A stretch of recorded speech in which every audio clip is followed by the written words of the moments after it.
17페이지부터 한번 간단히 볼게요. 17페이지.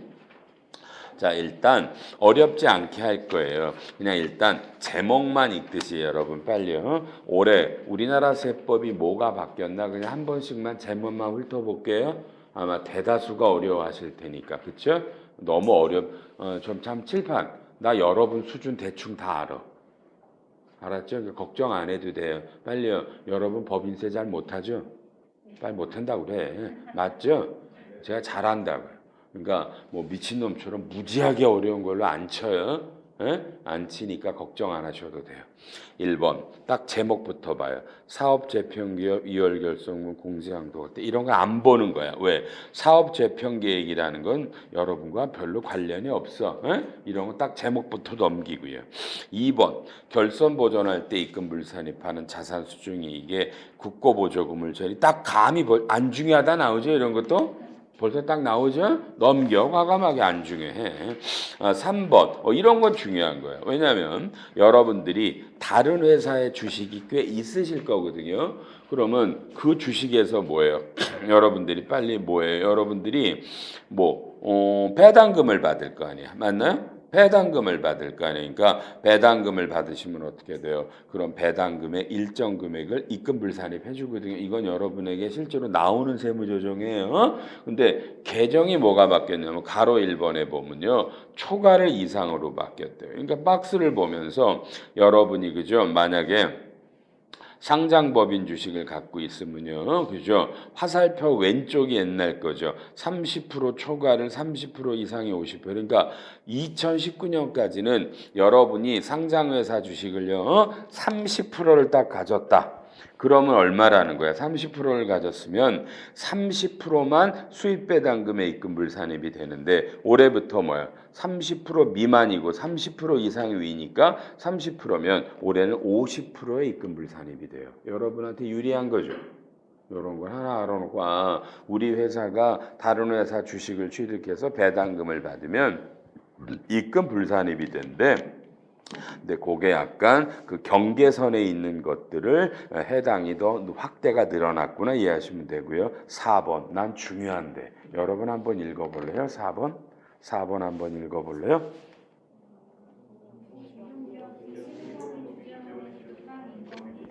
네네네. 아직 착해다 참 그죠. 눈으로 읽어보라. 근데 읽어주니까 얼마나 고마운지 모르겠네. 이건 너무너무 민감한 거예요. 여러분 해외 현지 법인 무지하게 많죠. 해외 현지 법인에 여러분 어쩌면 다 있을 거야. 거기 우리나라 사람 가 있죠. 그럼 대다수가요. 인건비를 월급을 우리도 한국도 주고 거기도 줘요. 그러면 세무조사 나오면 우리나라 기업에서 베트남에 나가 있는 사람 월급 준 거를 그냥 무조건 다 부인해. 왜?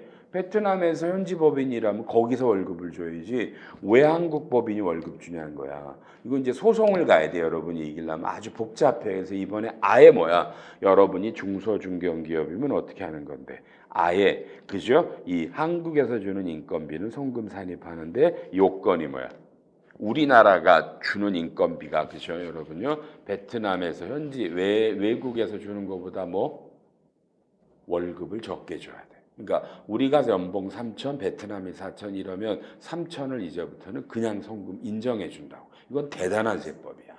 다만 대기업은 안 된다라는 거예요. 중소중견기업. 이건 어마어마한 의미를 내포하는 거예요. 알았죠? 워낙 여러분이 얻어맞았던 걸 이제 안 얻어맞는 거예요. 이해했다 그렇게 이런 건 중요한 거예요. 오른쪽에 5번을 보시면 우리가 대손이라는 게 있는데요. 그렇죠? 뭐라고 나와요? 이게 뭐예요? 이게요. 가로 1번 30은 중요한 거 아니고 가로 2번에서요. 여러분요. 뭐라 그래요? 여러분이 혹시 중소기업이에요. 근데 남한테 물건 팔고 못 받은 외상매출금 미수금이 있는데 거래일로부터요. 2년이 경과된 외상매출금과 미수금은 대손이에요. 이건 정말 말할 수 없이 획기적인 거예요. 여러분이 옛날에 배울 때 이런 걸 배우면서 소멸시효 3년 이런 걸 배우거든요. 소멸시효 3년이 아니라 2년만 지나면 대손으로 인정해 주겠다. 이건 역사적인 세법 개정인데 너무 민감해서 중소기업만 이 혜택을 줘요. 칠판 잠깐 봐야 되겠는데요. 혹시 설마 없겠지. 이 안에 본인들이 다니는 회사가 중소기업이라고 생각하는 회사 있으면 손 들어주세요. 중소기업에서 온 분이 있냐고요? 있을 수 있어. 주저하지 말고 손 들어. 그 다음에 두 번째, 중견기업에서 오신 분 손 드세요. 대기업에서 오신 분 손 드세요. 손 안 든 분의 정체는 모르겠고요. 본인의 정체를 모르는 거지. 내가 다니는 게 중소, 중견, 대기업이지. 그러니까 여러분 그죠? 여러분은 이 계정 이거는 다 뭐야? 거의 다 재무팀이겠죠? 뭐 전략 같은 데서 한두 분 오실 수 있지만 그죠? 내가 중소냐 중견이냐 대기업이냐는 그건 모르면 안 되는 거잖아. 맞나요? 근데 봐봐. 이 안에 다 있죠? 이 안에 다 있네. 그러니까 중소기업만 이 혜택을 줘요. 그렇죠? 알았죠? 요거 그다음에 6번에 가서요. 뭐가요? 동그라미 4번이 추가됐다 그러죠? 눈으로 읽고.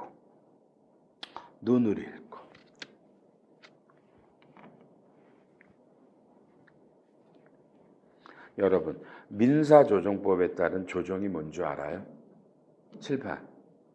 내가 여러분에게 물건을 팔아서 10억을 받을 돈이 있는데 여러분은 이 물건에 하자가 있다고 안 주는 거야, 돈을. 응? 나는 달라고 그러고 여러분 물건이 개판이잖아. 이러면 우리가 소송을 할 거 아니야. 그럼 판사가 뭐라 그래? 야, 바빠 죽겠는데 니네 싸울래? 그럼 둘 다 나와봐. 여기서 임마 빨리 합의해 임마. 이해되네? 그냥 얼마? 7억? 콜? 양쪽 다? 오케이 콜? 이러면은 어떤 판결이 아니죠. 쌍방에서 합의한 거죠. 그죠? 그걸 조정이라고 그래. 오케이? 그럼 얼마? 난 얼마 손해봤어? 원래 채권이 10억이었는데 3억 손해봤잖아. 그냥 대손해야. 이건 굉장히 중요한 거야. 이런 거 하나 들어온 것도. 이런 거예요. 알았어요? 이런 거 알았어요? 됐고요. 리스 관련이에요. 쳐다보지 마요. 뭐요? 여러분 리스 알잖아. 리스가 얼마나 어려운지 작년에 한번 해봤죠? 세법은 전부 다 부인한다. 그 뜻이야. 그냥 그렇게 이해하시면 돼요. 우리가 특히 운용 리스라고 알잖아요. 뭐 부동산 리스할 때 뭐 현재 가치에서 뭐라 그러지? 여러분이 뭐라 그러지? 그 뭐 사용권 자산 리스 부채 뭐 이런 거 기억나요? 회계 처리들 그죠? 그게 세무조정에서 인정이 안 된다 그 뜻이에요. 아셨어요? 이건 굉장히 중요한 거죠. 왜냐하면 우리가 우리가 국제회계가 그 리스가 바뀌면서 운영 리스가 없고 부동산이 리스로 바뀌면서 그죠 여러분 그죠? 뭘 기대했어? 세법도 제발 그냥 회계를 따라가 달라고 기도했다고. 근데 세법이 안 된대요. 이해했나요? 이것 때문에 얼마나 짜증나는 세무조정이 발생하는지 모르겠어요. 알았죠? 세법이 따라가지 않아요. 안 따라가고요. 8번 소액수선비라고 나오네. 여러분 빨리 보세요. 예외 가서 화살표 여러분 이제부터 여러분 뭘 수선하는 데 있잖아요. 600만 원 이하까지는 다 송금 인정이 돼요. 뭐 수리할 때 300이었어요. 600이라도 많이 늘어나신 거고요. 9번은 여러분은 잘 모르실 거지만 즉시생각에서 금형이 제외된다고 그랬는데 그렇죠? 뭔 말인지 개념을 잡아드릴 거예요. 출판 보세요. 부담 갖지 말고 들어요. 여러분이 지금 부담 갖는 건 여러분은 법인세법을 몰라요. 해본 적도 없고요. 그렇죠? 그러니까 어려워요. 다만 이 중에 대리급 이상들만 들어봐. 대리급 이상인데 법인세를 몰라요? 법인세를 공부한 적이 없어요? 왜요? 일반회계 담당이에요? 그럼 평생 일반회계만 하실래요? 법인세는 세무팀 가면 그때부터 하려고요? 늦어요. 이해하시겠어요? 늦어요. 이 중에 대리 이상들이 세법을 모른다? 저 같은 CF한테 걸리시면 그죠? 여러분은 그냥 절대 과장 못 따라요. 그건 알고 가세요. 제가 CF면 법인세법들 어느 정도까지 막 윗대가리로 못 오른 사람 절대 일반회계 담당이라도 저 과장 안 올려요. 알고 가세요. 저 재무팀이 법인세를 몰라요? 있을 수 없는 일이에요. 왜요? 여러분은 대기업이에요. 몇 조 몇십억짜리야. 그래서 일반회계 담당이야. 그러면 법인세 몰라도 누가 된다 그래요. 근데 여러분은 그냥 내가 맡은 것만 해. 시간이 가면 잘 될 줄 알죠. 시간이 가면 자연히 알게 되나? 회계세법은 시간이 간다라고 잡히는 게 아니에요. 여러분이 하냐 안 하냐지. 그냥 빨리 알았다고 그래 볼래요? 알았어요? 알았어요? 여러분 반성하라고 얘기한 거야. 평생 여러분 같은 사람들을 가르쳤어. 여러분 엄마 아빠 재무팀이면 거의 100% 저한테 와서 수업 들었어요. 미리 하셔야 돼요. 그러니까 지금 이런 말들이 어려운 거예요.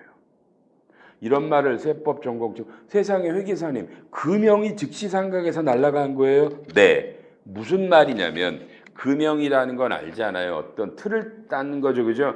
기가 어떤 틀을 만드는 건데 이 틀 만들 때 60억이 들어갔어. 여러분이 그냥 금형비라고 비용 잡으면 세법이 전액 다 송금이야.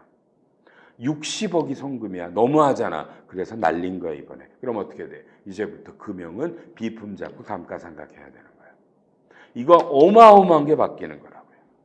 이해해요? 이런 개념이 세법이 어려워. 그래서 한번 들으라는 거예요. 그냥 이해를 못해도 이런 게 바뀌었다라더라. 기부금 보지 말고 여기 작년부터 했고요. 자 여러분 접대비 한도 빨리요. 동그라미 1번. 중소기업은 원래 2,400인데 얼마로 늘었대요? 3,600. 세상에 접대비 한도를 늘려줬어요. 이거 대단한 거죠? 대단한 거 이거. 나 깜짝 놀랐어 이거.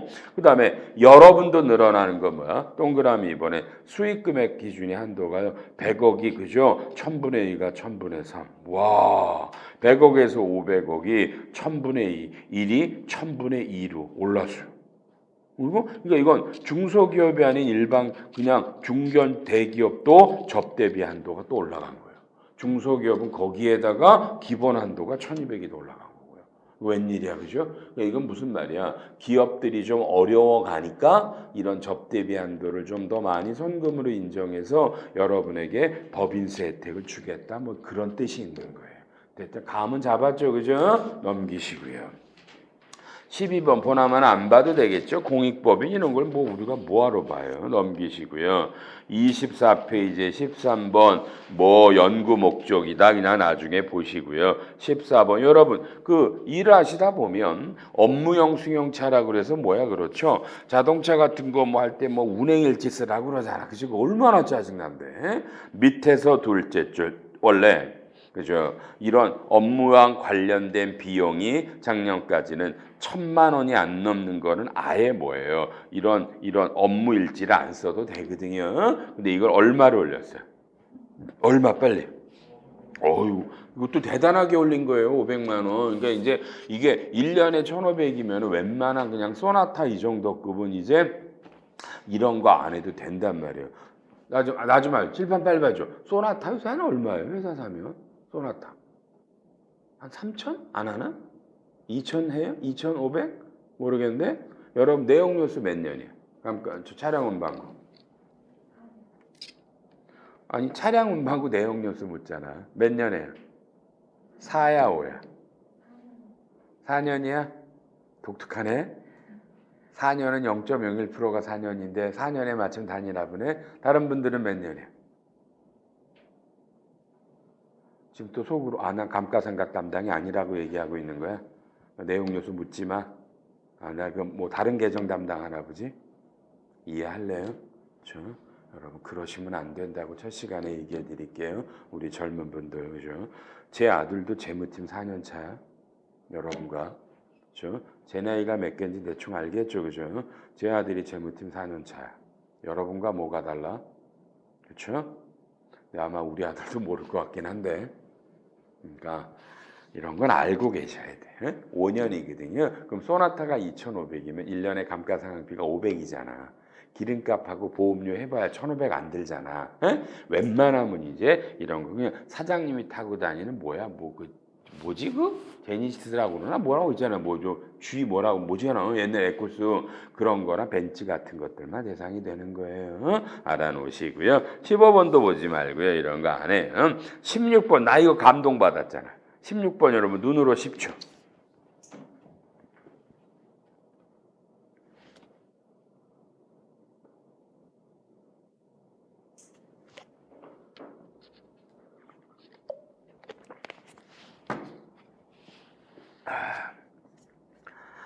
이걸 우리가 세법은 가지급금이라고 부르죠. 근데 회사가 여러분들이 종업원들 있잖아요. 집사라고 전세사라고 빌려주는 것도 원래 가지급금이어서 인정이자 대상인데 여러분 기가 막히죠? 올해부터 가지급 아니래요.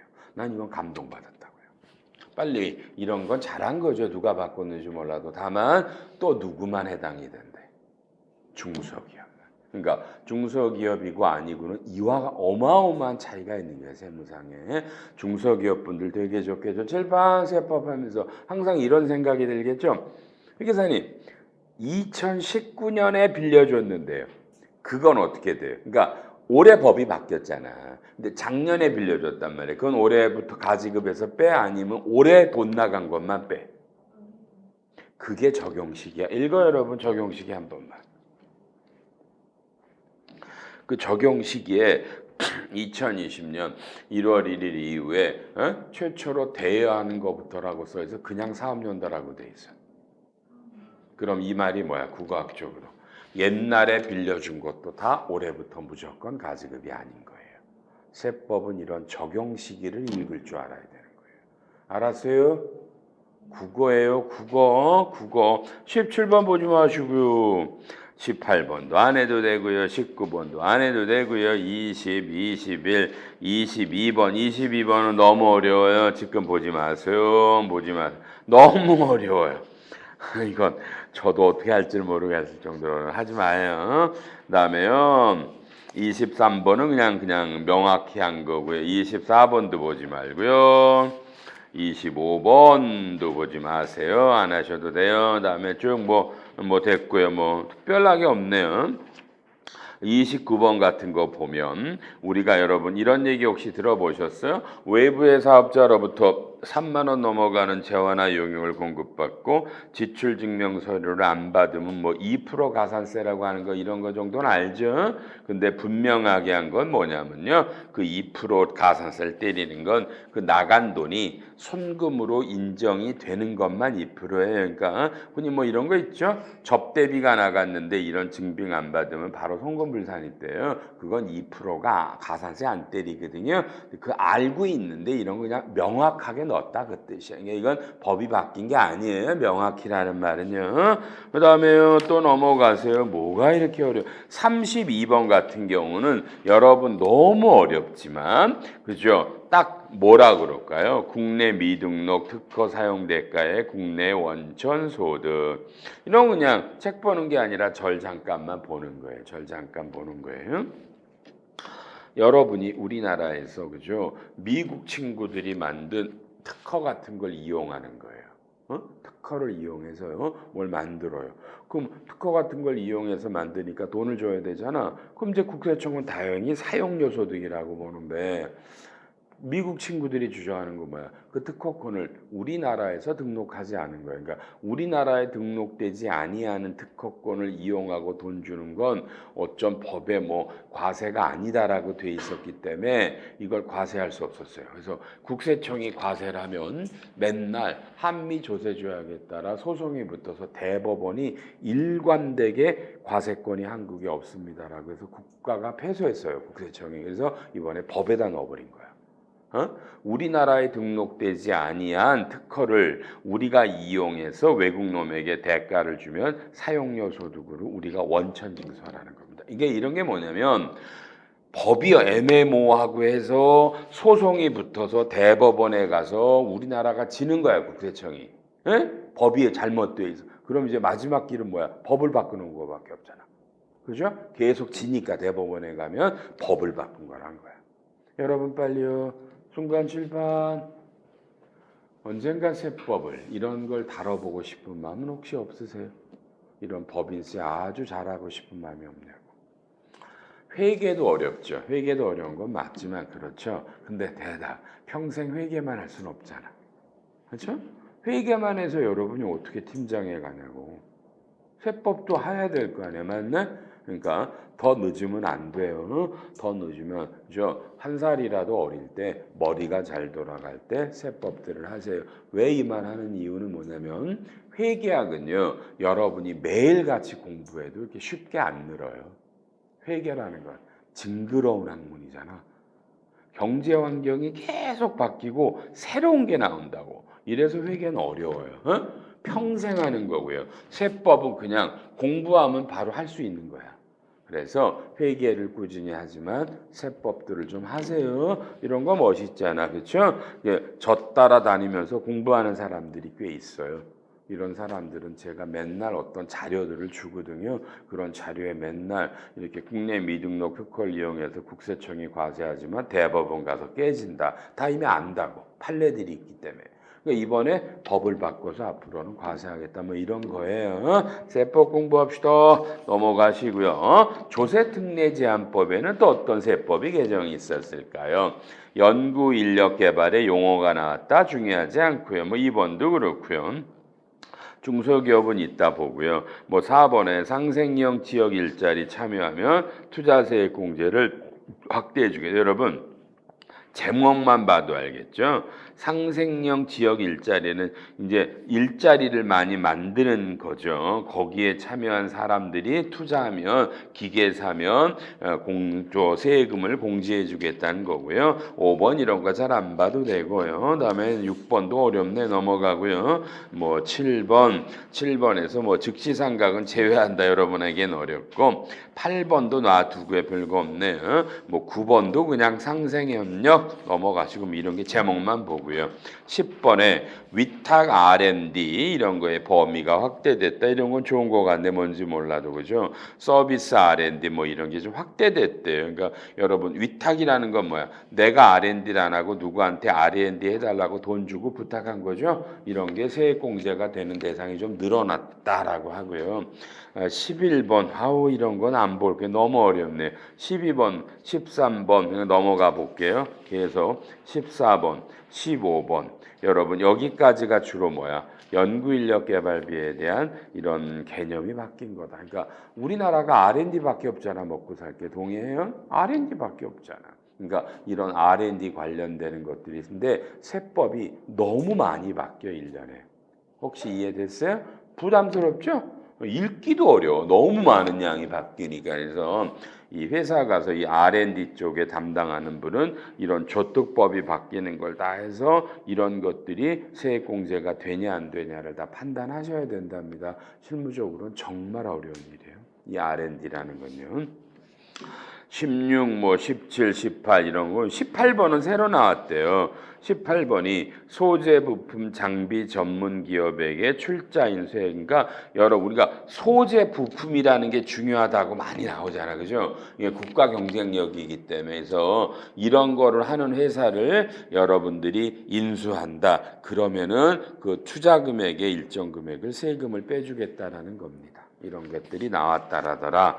아유 말만 해도 어렵네. 19번에 생산성 향상 시설 투자세액 공제 대상이 확대됐대요. 이런 건 특수한 기계들을 말합니다. 여기에 해당되는 기계를 사면 생산성 향상 시설이고 20번에 보면 기계들을 살 때 중소 중견 대기업이 다 공제율이 다르죠. 연도마다 다르죠. 이런 걸 여러분 미리 잘 듣고 이걸 뭐야? 외울 수는 없는 거예요. 여러분이 알았죠? 외울 수는 없고 어떻게 하는 거라고요? 그냥 요거 하면 나중에 뒤져보는 거예요. 이렇게 책을요. 뒤져서 이렇구나 보시는 거고요. 21도 안전시설 투자세액 공제라는 게요. 똑같아요. 이런 기계장치들인데 가로 1번에 해당하는 이런 걸 사면 세액 공제를 해줍니다. 외우시는 게 아닙니다. 똑같은 얘기들이 너무 많이 나오네요. 이런 거 다 넘어가시고요. 26번에 보시면 설비투자자산 가속상각입니다. 그러니까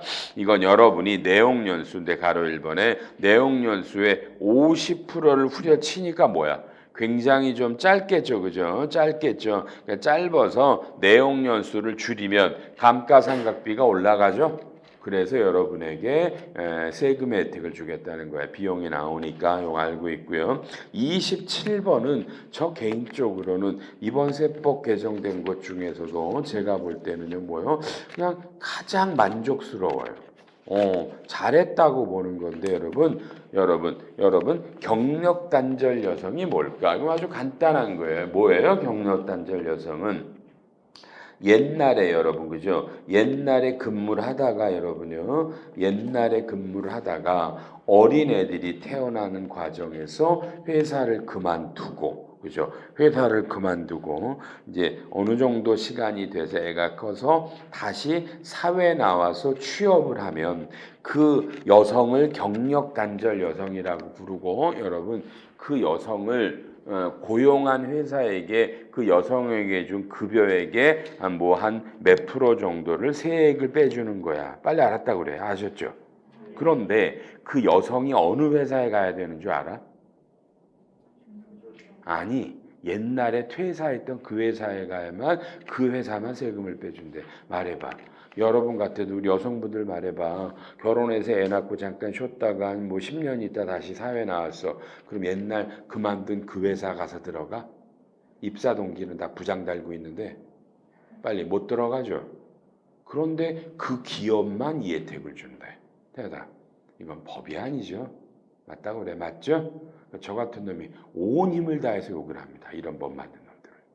그죠? 그냥 쉽게 이래. 당신 와이프가 그래도 이런 법을 만들었겠니? 이런다고 내가. 또 제가 한참 욕하면 당연히 그 법은 바뀌어요. 바뀌었죠. 이제는 어디? 그 회사가 아니라 그 회사가 하는 동종 업종에 비슷한 데 취업하면 그 취업을 시킨 회사가 이제 세액공제를 해준다. 잘한 거죠? 이건 잘한 겁니다. 다만 이것도 중소중견기업만. 대기업에 들어가는 건 안 되고요. 이해해야 돼. 이런 게 중요한 세법이에요. 이런 게 그죠? 이런 게 그러니까 빨리 제일 나쁜 경우가 뭐야? 2019년 12월 1일 날 그런 경력 단절 여성을 뽑은 회사. 왜? 2020년 1월 1일 이후에 고용해야만 혜택이 있는 거야. 이건 작년에 들어간 사람은 혜택이 없단 말이야. 이해해요? 그냥 이런 게 세법이야. 28번에 청년 고용 증대 추징세액을 간주하는 규정이 바뀌었다. 이건 지금 여러분 읽으셔도 몰라요. 이런 게 있고요. 30번이요. 이건 아주 환장합니다. 고용 증대 세액 공제라는 게 여러분 뭔지 모르시지만 여러분 가장 중요한 거고요. 다음에 31페이지도 마찬가지입니다. 빨리요. 고용 증대세자라는 건 여러분 당연한 거죠. 뭐죠? 전년도 대비 사람이 늘어났다는 거죠. 늘어나면 늘어나는 거에 따라 한 사람당 얼마씩 빼주는 정말 현행 세액공제제도 중에 가장 막강한 제도입니다. 오케이? 막강한 제도입니다. 이런 것들이 있고요. 칠판. 근데 말해봐. 자, 작년도에는 총 100명이야. 다시 2018년에 80명이었어. 2019년에 100명이 됐어. 그럼 20명 늘었잖아. 20명 는 거에 따라 엄청난 세금을 빼주고요. 이게 2019년 빼주는 게 아니야. 2020년, 2021년도 막 3년 동안 빼주거든. 그죠? 근데 대답. 2020년 올해는 또 130명이야. 그럼 어떻게 돼? 2019년에 늘어난 20년에 대해서 2020년에 또 빼주고 올해 늘어난 30명에 대해서 또 올해 빼주고 3년 가고. 근데 또 봐봐. 2021년에는 사람이 또 줄었어. 그럼 추징당해. 이건 예술이라고밖에 표현을 못해요. 어마어마한 어려운 공식이에요. 가산세들이 있기 때문에. 이해해요? 여러분 이런 걸 여러분 세무팀이 하는 거예요. 규모가 적으신 분은 세무사 회계사 사무실이 하고요. 근데 거기서도 이 내용은 거의 다 몰라요. 지금 너무너무 어렵고요. 그러니까 알아놔요. 대답 한마디만. 여러분 회사는 2019년에 빨리요. 고용증대세액공제라는 공제를 혜택을 받았어요? 안 받았어요? 응? 받았어? 안 받았어요? 올해는 사람이 작년보다 늘 것 같아요? 줄 것 같아요? 올해 사람이 늘기 쉽지 않습니다. 응? 그죠? 올해 늘기 어려워요. 실제로. 그러면 어마어마한 추징들이 나오실 수 있다는 얘기예요. 계산 공식은 정말 어렵고요. 오케이? 그럼 다시. 원래 이거 여러분이 하는 거야. 회계사 세무사한테 뽑으라고 하시면 반칙이야. 이건 여러분이 하는 거야. 때되다. 반응이 아주 안 좋네. 그렇죠? 별로 알 생각도 없고. 여러분 말고 누군가가 해줘? 다 같이 물어볼까? 누구가 해주는데 이런 거. 대답 좀 해줘봐. 누가 계산해줘요? 회계사? 세무사? 세무팀 직원들? 누군가는 하겠죠? 저는 그 누군가가 여러분이길 바랍니다. 이런 어려운 거를 하세요. 어려운 거를. 그죠? 남들이 안 하는 거래야 오래 가는 거예요. 여러분 이거 어려운 제도라는 것만 잊지 마요. 가장 중요한 세액공제가 고용증대 세액공제입니다. 지금 세법 중에 아셨습니까? 제가 이렇게 강조하면 정말 무지하게 중요한 거란 얘기란 말이에요. 제일 중요한 게 뭐라고요? 깜빡깜빡 잊으면 안 돼. 작년에 사람이 늘어서 뽑았으면 세태 혜택을 받으면 어떻게 돼? 내년에도 또 올해도 또 혜택이 있는데 올해 늘면 올해 늘어나고 또 작년에 이 엄청난 혜택이 된다고. 근데 그러다가 사람이 빠지면 또 엄청나게 추진당하고. 가장 중요한 거라 그랬습니다. 이런 거 알아놓으시고요. 아유 저특보 왜 이렇게 어려워요? 계속 다 넘어가시고요. 이제 거의 다 했네요. 쭉쭉 가요. 뭐 굉장히 어렵군요. 쭉쭉쭉쭉 가서 뭐 안 봐도 알 것 같죠. 뭐 그냥 끝까지 한번 쭉 넘겨보는 겁니다. 뭐 여러 가지가 많이들 있고요. 57번에 가면 감염병 특별 재난 지역에 소재하는 중소기업 61페이지 봅니다. 중소기업 그러니까 이게 바로 뭐야? 코로나라 해가지고서 그죠? 특별 재난 지역에 지정된 나라들이 있겠죠. 지역이 있죠. 여기서 중소기업들에게는 가면 뭐 보나마나 대구 같은 데가 해당되지 않겠어요? 여기가 초토화됐기 때문에 여기다가 이런 혜택을 주는 법을 신설한 겁니다. 신설하셨고요. 58번 너무 많이 봤죠? 뭐 착한 뭐 이런 거 있잖아요. 임대료들을 인하해 주시면 그죠? 인하해 주신 것 등에 대해서 혜택을 주는데 절대로 조심할 건 동그라미 이번에 누가 누구에 대한 임대를 해주냐면 여러분 소상공인 있죠? 소상공인에게 건물 임대료를 깎아주니까 여러분 혹시 소상공인이 상시 근로자 수가 몇 명인지 알아요? 몇 명 미만을 소상공인이라고 하시는지 알아요? 잘 모르나요? 10명이에요. 그러니까 여러분이 무조건 지금 여러분 회사가 빌딩이 있다고 깎아줬다라고 다 되는 거 아니에요. 그 사람이 임차인이 반드시 소상공인에 해당되는지를 봐야만 되고 그 사람이 깎아주면 되는 거고요. 동그라미 4번에 상반기 임대료 인하할 때 인하액의 50%를 빼줘요. 왜냐하면 이때 이 법을 만들 때는 코로나가 6월이면 잡힐 줄 알았다는 얘기죠. 맞죠? 여러분 지금 코로나 안 잡히는 것 같지 않으세요 지금? 심상치 않죠? 이거 진짜 어떻게 해야 되나요? 대안이 잘 없네요. 그죠? 어떻게 해야 되는지 잘 모르겠어요. 근데 코로나가 참 어렵네. 그래서 지금 그럼 이렇게 분위기가 안 좋으면 또 이제 연도 중에 또 법을 만들어 또 하반기 임대료에 좀 또 나온 법을 또 만드는 거예요. 그래서 올해는 난 처음 봤어. 연도 중에 이미요 이 조특법이 거의 3번 바뀌었어. 원래 법은 연말에 바꾸는 거야. 작년 연말. 올 초에 벌써 한 3번째 바뀌네 이거. 또 바뀔 가능성이 있어요. 또 바뀔 거예요. 신용카드 공제 같은 것들이 무지하게 바뀐 거예요. 이런 것들이 있다. 59번 아까 봐봐요. 여러분 빨리요. 접대비 한도가 아까 늘렸죠. 그렇죠? 접대비 한도를 늘렸는데요. 박스를 보세요. 아까 요놈들이 말이에요. 여기 아까 요렇게 했었는데요. 요것들을 또 어떻게 한다고 그랬어요. 그죠?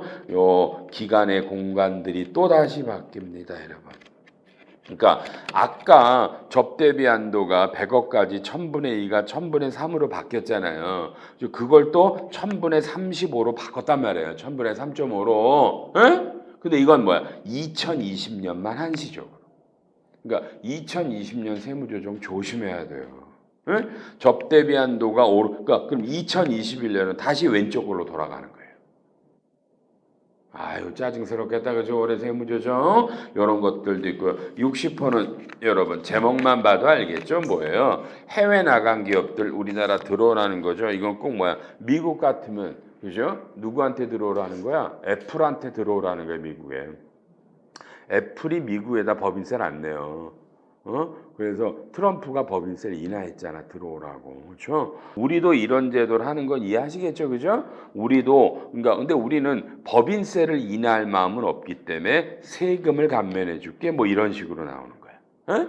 세율은 못 건드리니까 여러분요 이렇게 되는 것들이고요. 다음에 넘어가셔서요 또 보고요. 자 이제 기타 세법들은 잘 안 해요. 그냥 중요한 여러분 뭐 국조법, 국기법 뭐 이런 것들이고 오른쪽에 여러분 6번 오른쪽에 여러분 6번 자, 우리가 정기예금 이자율이라는 게 있는데 이게 2.1을 여러분 1.8로 인하했죠. 여러분 혹시 간주 임대료라는 걸 해보신 분이 있는지 모르겠어요. 부가세에서 이게 다시 1.8이죠. 이게 왜 우리가 짜증나?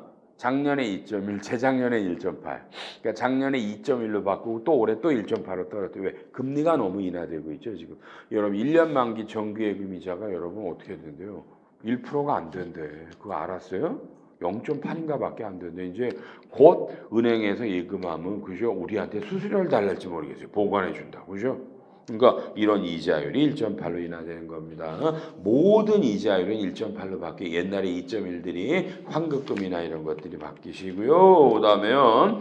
자, 8번 보세요. 8번 보세요. 이런 거 해외 금융 계좌 같은 것들의 과태료를 좀 줄여 준다라고 돼서 뭐 좋은 거고요. 이런 거 어쨌든 좋고요. 뭐 다 넘어가시고요. 그다음에 뭐 대선 공제도 있고요. 뭐 이런 것들이 있습니다. 그다음에요. 뭐 나머지 쭉쭉쭉 나오고 있고 그다음에 여러분 조심하실 건 72페이지에 24번 그렇죠? 여러분 좀 어렵지만 여러분 혹시 이런 세법을 공부할 때 이런 거 공부했던 기억이 혹시는 나나 모르겠네 여러분요. 맨날 공부할 때 고지서가 나가면 돈 낼 때까지는 납부불성실 가세라고 뭐 그죠? 10만 분의 뭐 25 이렇게 뭐 이렇게 한다라고 배우고요. 그다음에 어느 때까지 안 내면 그다음 뭐 국세징수법에 뭐 가산금에서 3% 때리고 뭐 1.2%뭐 이런 말 들어봤는지 모르겠네. 그래서 옛날 세법 공부를 하면 가산세와 가산금이라는 게 있거든요. 이번에 역사적으로요. 그 가산금이라는 제도를 없앴습니다.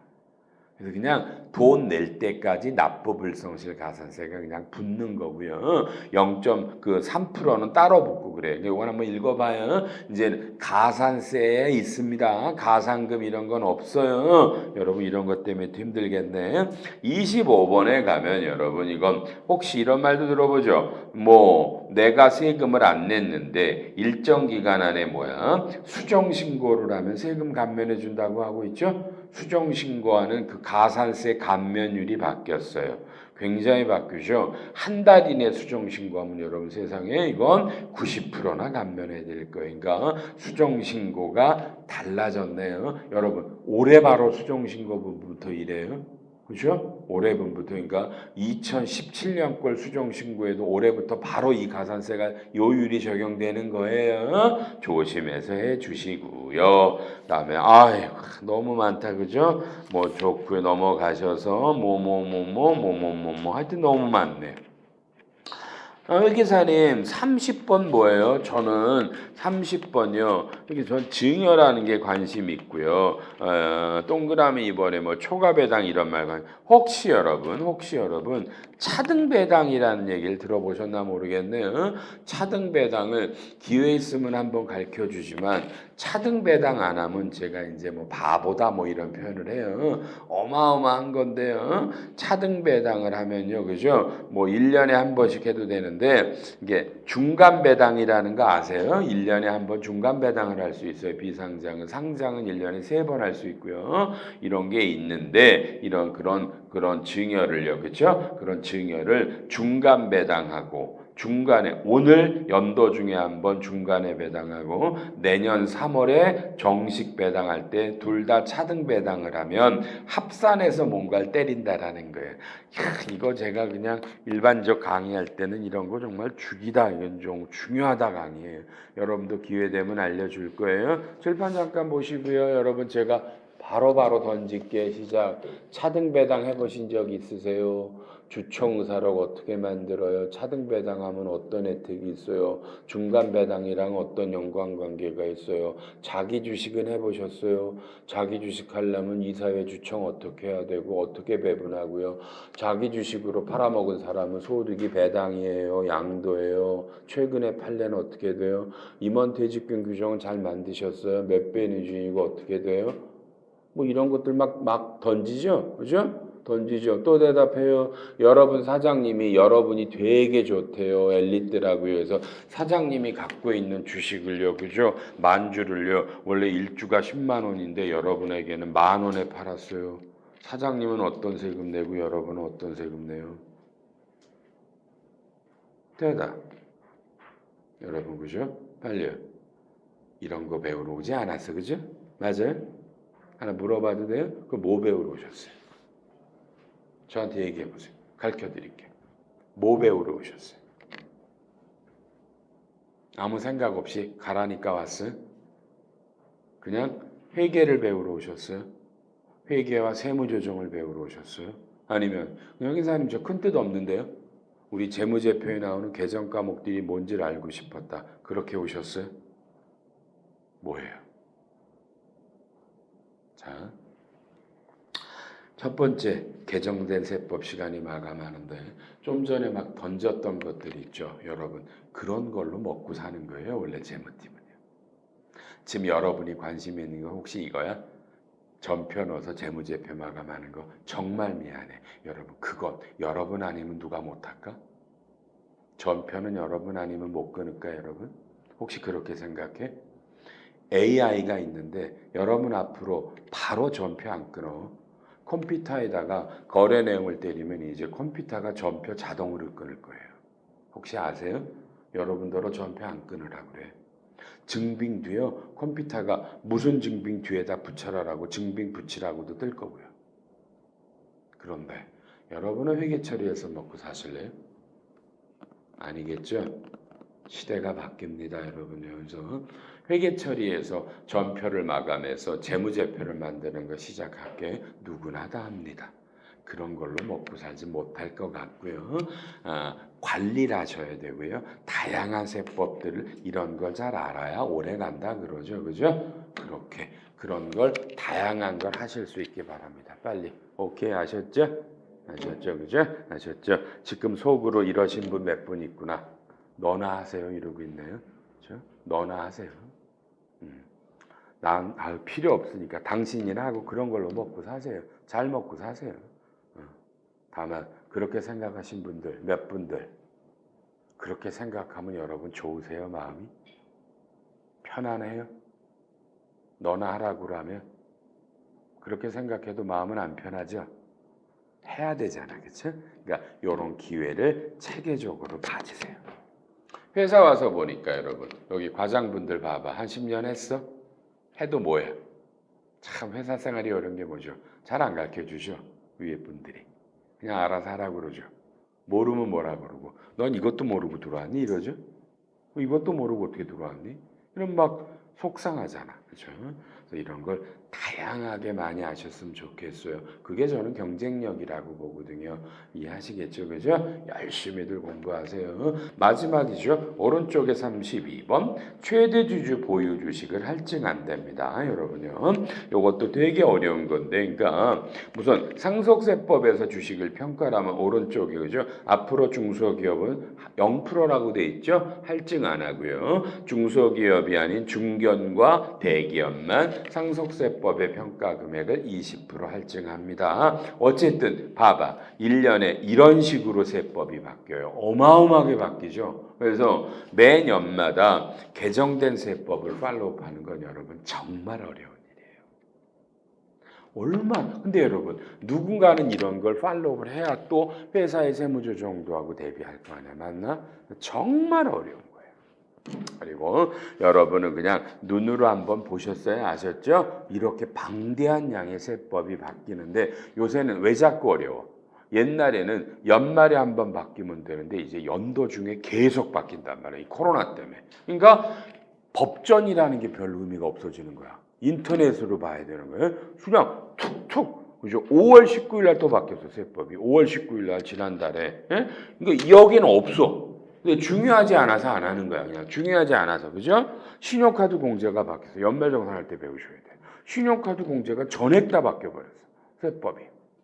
그러니까 이 코로나라는 게 이렇게 세법에도 영향을 주고 있습니다. 아셨죠? 이런 게 그냥 부담 가지시라는 말이 아니라 나도 언젠간 이런 세법을 좀 빨리빨리 다양하게 봐야 되겠네. 오케이? 이런 의미로 한번 한 거고요. 제가 더 얘기한다면 무슨 세법을 공부하자. 빨리. 상속증여. 요런 걸 해야 아주 잘 나가요. 알았죠? 어려우니까 필요한 것들만 따로 배우시면 돼요. 오케이? 되셨죠? 이제 79. 아우 편안한 마음으로 와요. 회계로 왔잖아요. 회계가 뭔지 뭐 여러분 누가 다 알잖아. 회계라는 건 이제 재무제표를 만드는 거예요. 그게 회계고요. 자, 81페이지에 재무상태표라는 게 있고요. 손익계산서들이 나오는데 다만 이거부터 하고요. 83페이지 피시고요. 자, 이건 제가 물어봐야 되잖아요. 이게 참 어려운 거야, 강의가. 칠판 여러분 아시지만 이 정도는 아시니까 여러분 빨리요. 유럽 친구들이 만든 회계를 IFRS라고 그래서요. 국제회계 기준이라고 불러요. 이걸요, 그죠? 국제회계 기준이라고 부르고요. 미국이 만든 회계는요, US 갭이라고 불러요. 그러니까 이거를 미국 회계 기준이라고 불러요. 회계가 유럽의 회계와 미국의 회계가 있는데 여러분 이 회계가 다르다고 그러대요. 그렇죠? 그래서 지금부터 한 20년 전부터 회계를 통일하자고 그랬고요. 혹시 아시나요? 전 세계가 IFRS로 통일하기로 했습니다. US 갭을 따라가지 않고요. 그래서 지금은 쉽게 전 세계 회계가 통일된 거죠. 언어만 다른 것뿐이에요. 근데 다만 나라마다 적용 시기가 다른 거거든요. 자, 다 알죠? 한국은 언제부터 따라갔을까요? 2011년부터 따라갔고요. 그리고요. 미국은 언제부터 하기로 했는데요. 2014년이고 뭐 그래요. 여러분 알아나요? 미국이 안 따라갔어요. 치사하게. 안 따라갔어요. 그래서 지금 미국은 그냥 US 갭으로 홀로 만들고 앉았고. 그러니까 우리나라만 바보가 된 거다. 그죠? 미국이 안 따라갈 줄 알았으면 우리가 차라리 US 갭을 따라갔으면 더 편하잖아. 미국과 관련이 더 많으니까. 그리고 여러분이 AICPA 시험을 볼 때도 좋잖아. 이걸 IFRS를 배워야 뭐 지금 어쩔 수 없어요. 우린 돌이킬 수가 없죠. 우리는 IFRS고 미국은 US 갭이고 달라요. 그러니까 우리는 2011년부터 국제회계 기준을 도입을 했는데 문제는 이 회계 기준이 너무 어렵단 말이에요. 어려워서 그때 상장들만 IFRS를 하자라고 했고요. 비상장은 어떻게 했어요? 따로 만들어주는 게 여러분이 잘 아는 일반 기업 회계 기준이에요. 그러니까 우리나라는 2011년부터 뭐예요? 회계가 이원화되는 거예요. 두 개가. 그리고요. 비상장도 원하면 IFRS를 하실 수는 있고요. 그래서 상장과 비상장 합쳐서 한 몇천 개 정도가 IFRS고 나머지 50만 개는 다 일반 기업 회계 기준이고요. 여러분 이 둘은 정말 완전히 다르다 이거죠. 완전히 달라요. 완전히 달라요. 그래서 회계가. 근데 이 책은 특화된 책이거든요. IFRS에 의한 회계와 세무조정을 설명하는 책이에요. 저는 또 일반 기업 회계 기준으로 설명하는 회계와 세법책이 당연히 또 따로 있어요.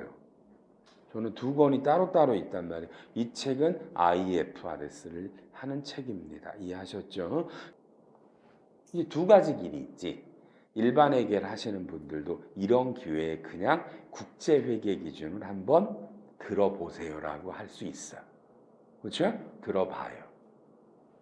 근데 또 속상하잖아. 난 일반 회계하는데 그지? 아직 뭐 그지? 두 번째 방법은 뭐가 있죠?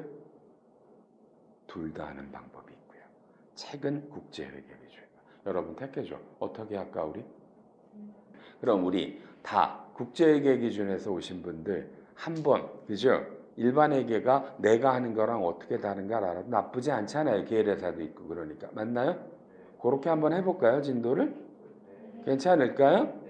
아니면 그냥 회계사는 약속 위반이잖아. 이건 IFRS만 하기로 한 거잖아. 그렇게 하면 해야 되는데 웬만하면 그렇게까지 다 다른 건 아니니까. 그러니까 제가 이제부터 별다른 말이 없으면 뭐야? 똑같은 거예요. 그죠?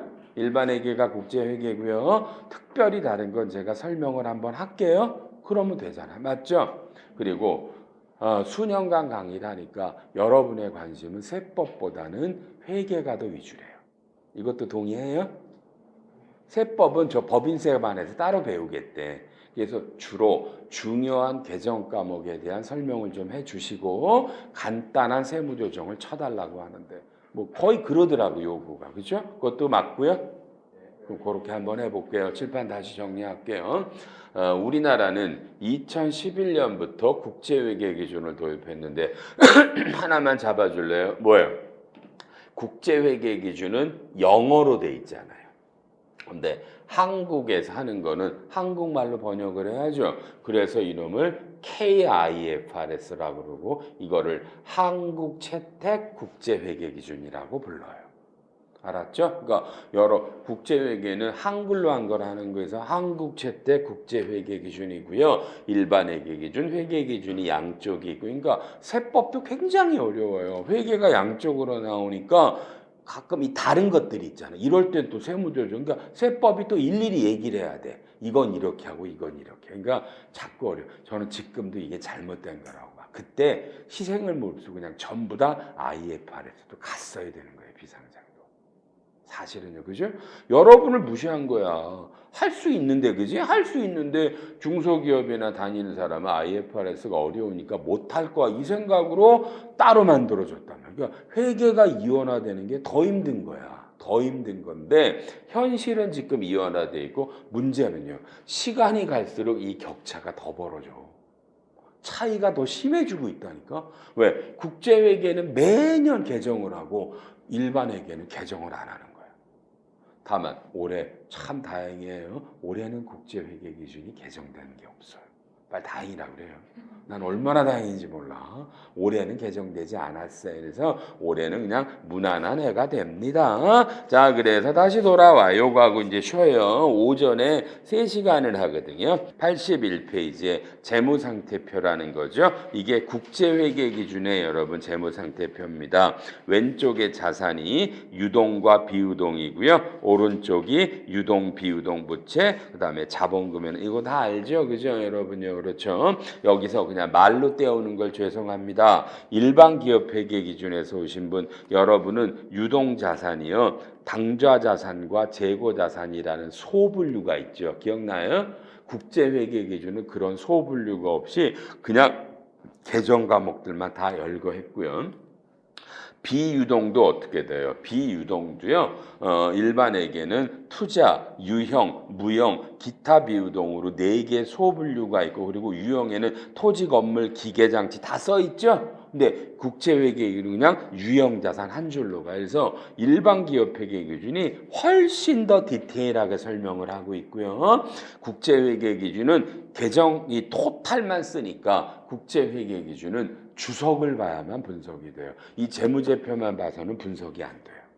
어마어마한 차이예요. 일반 회계기준과 일반 기업 회계기준 재무제표가 훨씬 더 우리에게 많은 정보를 줘요. 이런 차이들이 있고요. 그렇죠? 그리고 이제 여러분도 바뀔 거야. 3일간 수업이 끝나면 여러분 제가 시작 대답해 줘봐. 여러분 자 자산은 무슨 자산 무슨 자산으로 구분되세요? 무슨 자산 무슨 자산? 유동과 칠판 보면서 그렇게 말씀하시던 게 금융과 비금융이요 이렇게 바뀌실 거예요. 눈에는 유동 비유동이지만 앞으로는 금융자산 비금융자산이에요. 부채는요 금융부채 비금융 이렇게 말씀을 하시면 현대회계학이에요. 일반 기업 회계 기준도 현대회계학이에요. 2020년까지 하던 회계를 과거 회계 기준이에요. 그러니까 일반 회계 기준이 옛날에 하던 회계랑 전혀 다른 거예요. 완전히 새로운 회계라고 빨리 알았다고 그래요. 알았죠? 조심하셔야 돼요. 이렇게 되고요. 넘겨서 손익계산서는 요것만 하고 쉽니다. 첫째 시간. 손익계산서는요. 매출에서 매출 원가 빼서 매출 총익, 판관비를 빼고 영업이익 조심해요. 눈으로 보고 귀로 듣고 일반 기업 회계는 영업이익 밑에 영업외수익, 영업외 비용 그리고 쫙 열거됐죠. 근데 국제회계는 기타 금융으로 갈라요. 그러니까 영업의 수익을 기타 수익, 금융 수익, 영업의 비용을 기타 비용, 금융 비용으로 갈랐죠. 그리고 내용이 없죠. 위에 판관비도 없죠. 무조건 주석을 봐야 돼요. 그러니까 이 차이는 디테일한 계정을 띄우지 않았다. 영업의 수익 비용을 국제회계는 기타와 금융으로 가른다. 이렇게 차이가 나는 거예요. 그러니까 재무제표 자체가 다른 거예요. 양쪽 회계 기준이 이러시고요. 그렇죠? 이제 20시간 남았는데 여러분 제가 여기서 여러분을 많이 강의했어요. 그래서 여러분들이 뭘 원하는지를 이제는 좀 알겠더라고요. 제가 여기 처음에 왔을 때는 원래 오더가 가장 어려운 회계와 세무조정을 가르치라고 해서 온 거였어요. 베테랑들이 온다고. 근데 와보니까 아니더라고. 사원이 3분의 1이고 나머지 대리급들도 다 회계만 했던 친구들이고 그렇게 가니까 못 따라가겠다고 그러더라고요. 나는 죄가 없었잖아. 빨리 맞다 그래요. 그죠? 나는 그렇게 해달라서 강의를 한 거잖아. 그래서 아니구나. 그래서 그냥 요새는 그러니까 그래서 어느 정도 7, 80%를 회계 위주로 하고 20, 30%를 세법 어렵지 않게 그러니까 세무조정이라는 의미를 쳐주면서 그죠? 회계 위주로 가서 이 개정 과목들에 대한 분명한 이해 요새 현대회계학이 중요한 거 그죠? 그리고 기왕에 오신 김에 일반회계 국제회계 차이 나는 거를 조금 구분해서 설명해 드릴게요. 그럼 괜찮을 것 같죠? 그죠? 그러니까 이 중에 사원급들 기죽으시면 안 돼요. 이런 수업을 이용하셔야 돼요. 그죠? 이런 수업을 이용해서 좀 올라오셔야 됩니다. 어렵다 하지 말고 듣고 가시고요. 빨리 알았다고 그러시고요. 저 째려보지 마시고요. 마스크 썼는데 째려보시면 내가 무섭다 여러분요. 그죠? 웃으면서 수업하자는 얘기하는데 맞죠? 자, 첫 번째 쉬는 시간을 갖습니다. 쉬었다 오십시오.